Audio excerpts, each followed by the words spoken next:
Welcome to the Higher Ed Retire Podcast with your host, Greg Shepard. Greg is a fee-only financial advisor who specializes in helping those in higher education to take control of their retirement. Since 2001, Greg has helped employees all over the country make the most of their retirement plans. Hey there, folks. Greg Shepard here, Higher Ed Retire Podcast. As always, I do appreciate you all listening out there. And on that note, I'm closing in on 3,000 downloads. Does anybody out there have any clue if that's good or bad? Because I don't.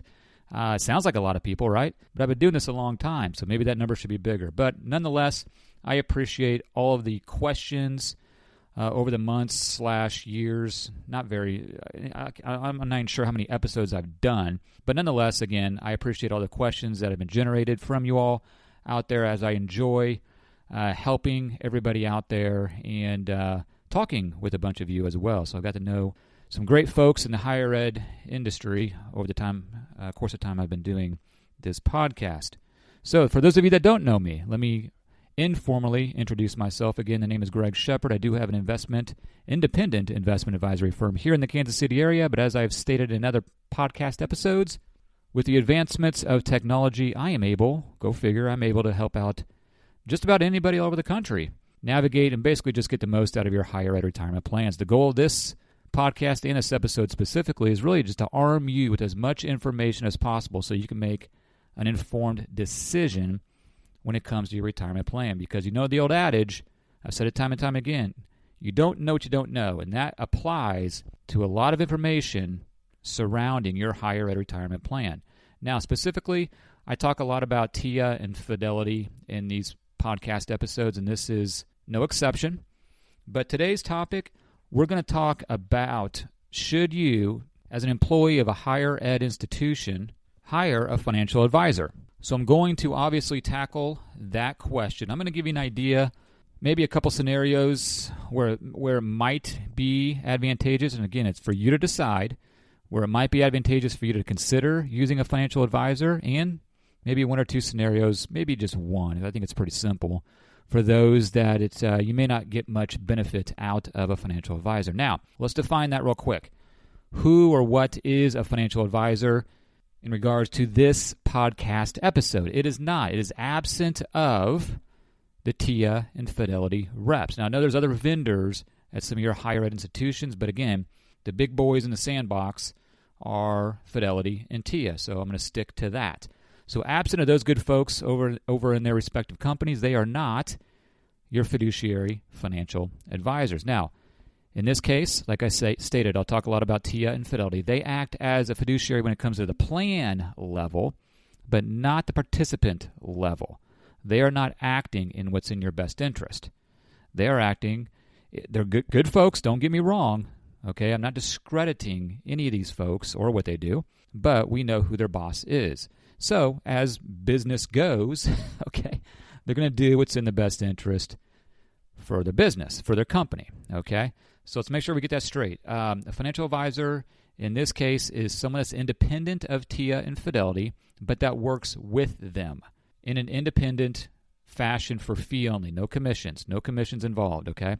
And this person, this financial advisor, needs to be, for you, for the benefit of you, needs to be educated, experienced in the higher education retirement space. Because if they are not, they'll have to start from scratch. They'll have to start from step one in learning a lot of this stuff. Okay, and again, the old adage goes for them as well, these financial advisors. You don't know what you don't know. So he or she, this financial advisor, could be making irrevocable decisions for you that, hence, are irrevocable. Okay, so we don't want to go down that path. And FYI, you can qualify these financial advisors just by simply asking some of the questions that you learn in these episodes. Okay, so let's go over those, maybe a couple scenarios where it makes sense for those out there in higher ed to consider using a financial advisor. Oh, I almost forgot. Before I get going, I've been told time and time again, don't forget this. I need to recite one sentence. For some reason, that keeps the attorneys at bay, right? So here we go. Investment advisory services offered by me, Greg Shepard, as an investment advisor rep of S&A Financial Services, Inc., which is a registered investment advisor. So S&A Financial Services, by the way, is, as I stated, that's the firm that I work for here in Kansas City, and that's it. Okay, let's move on. Okay, who does this make sense for? Financial advisors. Let me give you two scenarios. Maybe this just answers the question, but maybe generally speaking, real quick, from the macro perspective, I think it makes sense for those out there in the higher ed space to speak with an independent financial advisor when you're about 10 years-ish away from retirement. I don't have a lot of the time or the desire to get in all the reasons why, but that's kind of the target, that 10-year-ish window from retirement.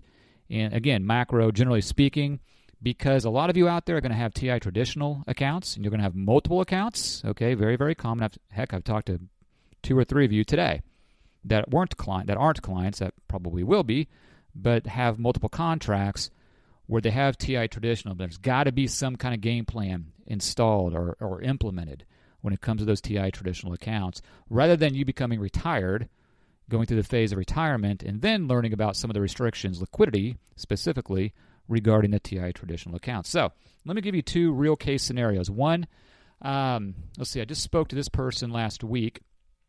And by the way, anything I state in here, it's March of 2023, so if I talk about TI traditional advantageously, that's because rates are really high right now. So if you're listening this in the future, I don't know what rates are in the future, but right now they're pretty good. So keep that in mind as I speak during this episode. So the person I spoke to last week, let me get my ducks in a row here. As per usual, I don't have anything written down, so I'm going off memory, which seems to dwindle as years go on. Can any of you relate to that? Okay, so this person has a current employer, of course. She has multiple accounts with the current employer. One of those employers where the plans have morphed, especially last year, just as of late. Okay, so we have some mandatory accounts and some voluntary accounts with the current employer, and she has 2 ex-employers, of which she has a few TIAA accounts there as well. Mostly liquid in those old accounts. Okay, I think 1 or 2. Going off memory here, 1 or 2 illiquid accounts, and then mostly liquid accounts. So without getting into a lot of details, she actually knows what she's doing. Okay, she is more advanced than most of the folks I talk to when it comes to this stuff. So we kind of bounced ideas off each other, and we ultimately went with a version of my game plan, which is the following. Okay, and then she did hire me as an advisor. So, and as she stated, she's married, and the husband is involved with this stuff. He's good at numbers and all that fun stuff, but he doesn't have a clue when it comes to her higher ed retirement plan, and she is basically alone. And dealing with TIAA, according to her, these are her words, is exhausting. Okay, and she knows that they don't act as her fiduciary. So it was advantageous for her to at least bounce ideas off of someone like myself, and honestly, it doesn't cost that much. Okay, so here we go. What we came up with in her situation was, I think it was advantageous. Again, don't you go out there and implement this strategy without talking to somebody, okay? So for the liquid money, let me preface this. What we're trying to do is find out how much she wanted in safe, air quotes here, safe fixed investments. That's where we started, okay? Because she has multiple contracts with her current employer where we can take advantage of new deposits going into that TI traditional. Okay, we're talking about some of the illiquid accounts, 6.25% on new contributions, and some of the liquid accounts, 5.25%, 5.5%. So how do we take advantage of that? Well, what we did is we decided how much she wanted in TI traditional accounts, right? And that answer, off the top of my head, I think it was like $150,000. So what we did is we massaged carefully. So we reallocated all of our accounts to take advantage of the new high interest rate on new deposits going in, where they totaled $150,000. Now, we took those old accounts. Okay, and she's a relatively conservative investor. But we took all those monies in those old accounts, rolled it over to an IRA. In my case, I custody over at Charles Schwab. And we went 100% equities. Okay, and she her eyes kind of lit up, and she's like, well, why are we doing that? Well, the answer was we used those old accounts as equities, right? And I can't remember exactly what the total was. That's irrelevant for the most part for this conversation. And then, because I told her we can access investments in this case over at Schwab, where the investment portal, we have thousands of investment options. We can get, very cheap ETFs if we want, stocks if she wants, various types of investments that you cannot access over your employer retirement plan. Okay, on the equity side, I can't go out, in this case of Schwab, and get anything fixed paying 6% in perpetuity. Obviously, CDs have a maturity life. So let's take advantage of your employer plan. Not only that, we implemented what, if you've heard my episodes prior, a reinvestment strategy where we took money out of one of our TI traditional liquid accounts, sat it in money market. Okay, we're going to reintroduce those monies back into TI traditional at a higher rate. Okay, so right there, there's a lot, and we bumped up her rate. We're going to about 2%, maybe a little less than that, but about 2%. So there's massive value added right here with the financial advisor, even though she was very capable of doing these things. She just wasn't, she needed someone to bounce ideas off of. Her strategy was a little different than mine, but then I explained to her why it's in her benefit, why it's advantageous to basically do what I was telling her to do. So we did. We implemented what I told her to do, and away we went. So that was a great example of value added with the financial advisor. Scenario number 2, I'm not going to get into the weeds too much, but just simply real quick, again, I don't want to elaborate on this. This episode will be way too long. With the interest rates being high, again, March of 2023, not that long ago, a few months ago, late last year, maybe October-ish, we did, for a prospect that became a client, we implemented that reinvestment strategy that I just talked about a few seconds ago. And again, if you don't know what I'm talking about, make sure you educate yourself on this. TIAA calls it something different. I call it the 120-day reinvestment strategy. But we did implement this strategy for a large portion of this person's account. And again, we exited, I don't remember the numbers offhand, but we exited, this is a liquid account, the TI traditional paying, it wasn't even paying 4%. And this is an old contract, sat it in money market for 120 days, reintroduced those money back in the same contract, TI traditional, and I think we got well over 5, maybe 5.5%, 5.25%. So we bumped up his rate quite a bit. And so right there, again, is value added for a financial advisor. Heck, that basically paid for my fee, okay? And that's why I always say, I kind of relate it to a CPA. Me personally, I'm in the industry. I know what I'm doing when it comes to finances, but a number of years ago, I hired a CPA to do my taxes, obviously, and he is worth his fee in gold, if that even makes any sense. He's worth his weight in gold because he's doing things that I don't even know about. I don't have the time or desire to go out and think about the strategies that he's implementing for me and my family situation. So he pays for himself in that regard. So same idea here with the financial advisor. But again, make sure you qualify the financial advisor. Just start asking questions and just listen and see what he or she says. Now, I will tell you this. On this last scenario I just gave for someone that should be thinking about a financial advisor where I implemented the reinvestment strategy, this person actually went to, one of those financial planning seminars, that you get the old big postcards with a big picture of a steak on it.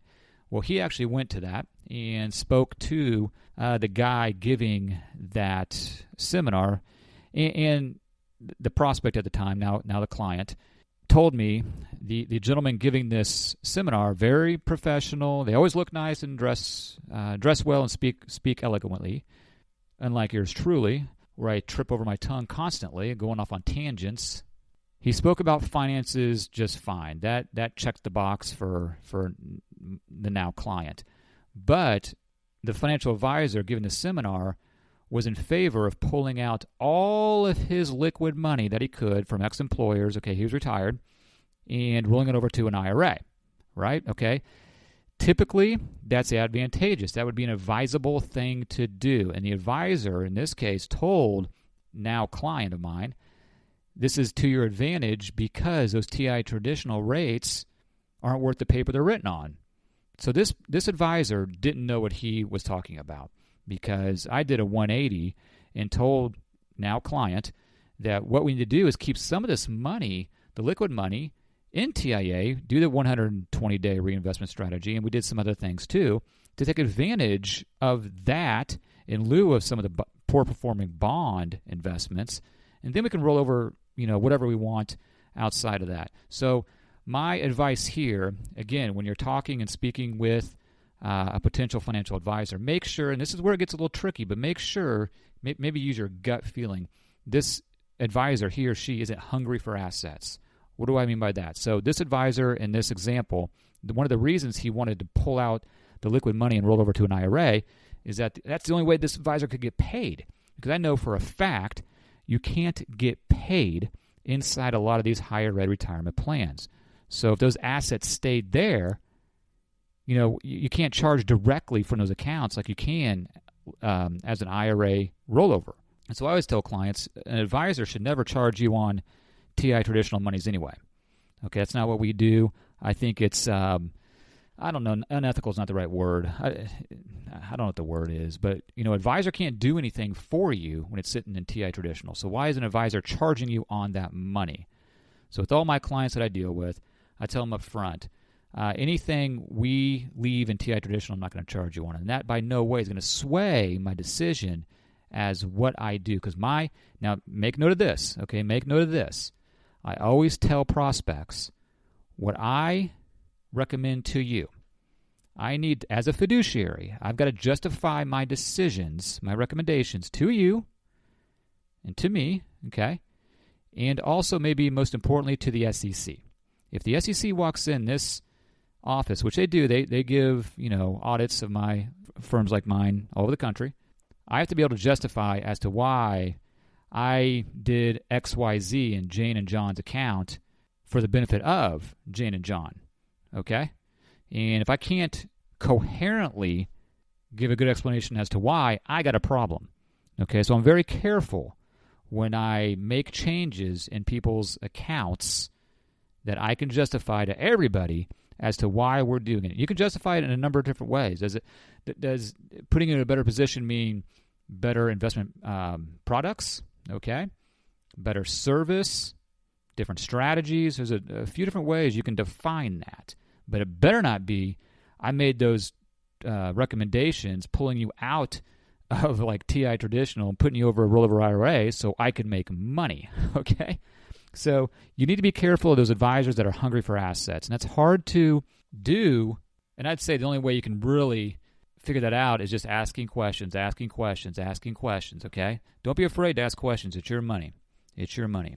So if a good financial advisor for those in higher ed, what he or she is going to do, especially if you have a bunch of TIAA accounts, that advisor is going to be the quarterback of your situation. They're going to quarterback that situation. They're going to tell you what the game plan is before they implement it. Now, on that note, a competent financial advisor in the higher ed space, he or she is going to want, especially if you have TIA accounts, okay, and Fidelity accounts. I just did this with someone that didn't have any TIA accounts. We did the Fidelity authorization form. So what I'm speaking about is prior to, in my opinion, prior to you becoming a client of said advisor, that advisor, in order to make a competent, comprehensive game plan that encompasses all of the vendors that you're utilizing for your higher ed retirement plan, needs to submit an authorization form to, in this case, TIA or Fidelity, so they can see a picture of what you're doing. Now, I emphasize this, especially with TIA accounts, because I get statements all the time from folks, right, that have TIA accounts, but it doesn't tell me the whole picture. Without going into a lot of details, I tell them, hey, these statements are great. It gets the ball rolling. It gives me an idea of what I want to do for you, but the game plan that I really want to set in stone will be formulated after I submit an authorization form that you must sign. And what this does is it gives my firm authorization to view your accounts online, because that affords me access and information that I cannot extract from statements. I need access online to those accounts. Then I formulate a game plan, okay? And then once the client or prospect agrees with what I'm talking about, at that point I have the client or prospect sign forms, fee deduction forms and all that fun stuff. There's only one form at the beginning. That's the authorization form. That enables the advisor to set up a game plan. Okay, so that'd be my opinion if I were in your spot. There's no reason to sign an agreement with any advisor prior to an actual game plan being set in place. Now, okay, I'm hemming and hawing here. So let's move over to those that may not find it as advantageous to hire a financial advisor. This is pretty simple. We'll start off with those that are young. Okay, young, I don't know, you can define what young is, but for those, certainly retirement is not in their near-term future. You folks out there, you youngins out there, your goal is to crush your debt and put away as much money as possible. That's it, okay? Typically, it's synonymous, being younger is synonymous with being aggressive, typically. Not everybody, that's not investment advice. But if you're an aggressive investor, even if you're solely with TIAA or Fidelity or another vendor, you're going to want to look at those equity investments, okay? A financial advisor can't really do much for you. Just look for low-cost equity, maybe index investments. They're abundant out there in these higher ed retirement plans now. And just put away as much money as you can afford and crush that debt at the same time, okay? I don't think there's really a big need for you to pay an advisor. Speaking on that, again, I'm going off the tangents here. Fees. This is my opinion, okay? Take it for what it's worth. I think a competent financial advisor should charge no more than 1%. All right, that's what we charge here. No more than 1%. As your assets get greater, is that correct English? That fee becomes less. So 1%, I'm just speaking for my firm, my opinion. The most we charge is 1%. Then it ratchets down depending upon how much assets you have with us. Me, okay? So we make it as simple as possible. There's other ways other advisors charge in tiers, but we just keep it very, very simple. And again, I'll re-emphasize that I don't think a competent financial advisor should charge you on money held in TIAA traditional. Okay, now that we got that out of the way, so a person that may not find beneficial to hire a financial advisor, those that are young, and those that maybe just have a simple, and again, you have to define what simple is, a simple retirement plan. Maybe you just have Fidelity and that's it. Maybe you just have one 403B. You're retiring. You're going to take Social Security. Your spouse is retired. You're going to roll that account over to an IRA. Maybe you know what you're doing in that regard, and that's perfectly fine. Okay, maybe not a huge need for a financial advisor. Really, again, a competent financial advisor is going to hold your hand, is going to be your quarterback through those latter years of employment, formulate a game plan, and then from the distribution phase, going to help you distribute those assets in the most tax advantageous way. So I did go a little long here. I do apologize, but I wanted to make sure I got everything in. I did kind of hem and haw and went off on different tangents. By all means, you're not alone. If you want to ask me questions, I am here to help you. I've had 2 Zoom meetings today. I'm very honest here. I don't think either person is going to become a client, which is perfectly fine. They just needed some questions answered, and that's why I do this. So don't be bashful in reaching out and having someone help you absent of TIAA and Fidelity reps. Easiest way to get hold of me is my email. Email is greg@shepardfinancial.com. Shepard is spelled SHEPARD. And that's all I got today, folks. As always, go out there and take control of your retirement today. Take care. Bye-bye. Thanks for listening to the Higher Ed Retire Podcast. Just because this episode is over doesn't mean you can't continue your retirement journey. Please visit www.higheredretire.com to see how you can work with Greg or to simply ask him a question. Thanks again.